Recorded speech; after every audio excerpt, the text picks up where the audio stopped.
Hi, this is Dodger, and you're watching my show. With a colossally less interesting background. I have got to fix this. It's just not as cool anymore. Although we still have a cat. Where's the cat? Whatever, we don't need him. We're just as cool as a cat.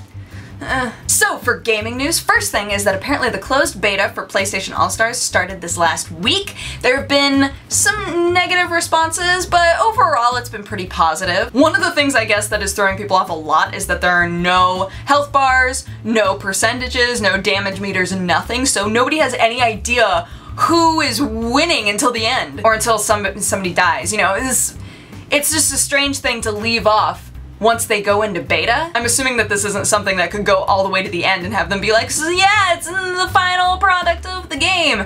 But it is strange. I bet it makes playing the game hard. But overall, I guess it's mostly just like tiny balance issues and things like that. Something that Kotaku pointed out that I thought was interesting is that there are no bottomless pits. There's nothing that you could hit somebody off of where they wouldn't be able to come back. I feel like that takes away a lot of the sense of urgency. Like, for a game that is basically mimicking what Super Smash Bros. Is, a lot of the tense moments for me are when I'm being juggled right on the side and I'm like, oh man, if I can't jump back from this, I'm just gonna fall into space and die. So I thought that that was an interesting critique, but overall I guess the game is looking pretty good, so yay! Okay, I know that there's been a lot of TF2 news lately, and I am so sorry, but here's yet another thing. So they're putting out a new King of the Hill map for TF2 that is actually set in essentially the Sleeping Dogs game. It's in a cityscape Chinese neighborhood, which should be pretty interesting. It was created with the team that did Sleeping Dogs, so it is a legit collaboration between the two teams. It's not anything like weird. Another cool thing is that more and more information is coming out about a possible third team for Team Fortress 2, which I think people who played the original Team Fortress are going to find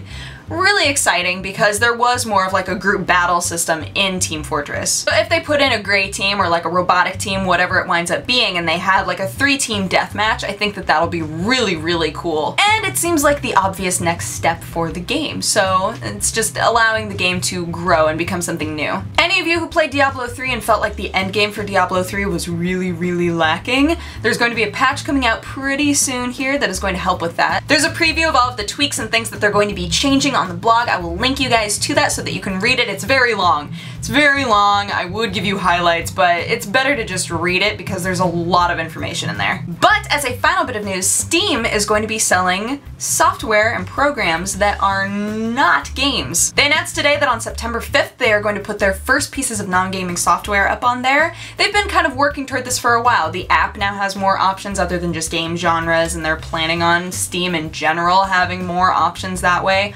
And I think that it's pretty smart. There are a lot of people who are going to be really concerned that this means that Valve isn't going to focus as much on games, and that games that we really want to come out are just never going to happen, which is already kind of a legitimate concern. Honestly, I mean, I don't think that anybody needs to be concerned, because it's no different than them reaching out to another gaming company and saying, hey, do you want to put your game on Steam? It's very similar. They're just going to companies that are within other scopes. Wait. Are you saying that my spreadsheet program that helps you track the like to dislike ratio of lattes within the surrounding area could be up on Steam? That's right, hipster me. And let's be honest, Valve has never been all weird about being like, yo, what's up? I know you have nothing to do with gaming, but do you want to like hold hands? So I think it'll all probably work out. But anywho, that is my show. Thank you so much for watching. If you have a positive or a negative response, feel free to leave it in my comment section. And if you want to have coffee with me, you can click wherever I put the annotation and it'll take you to my other channel.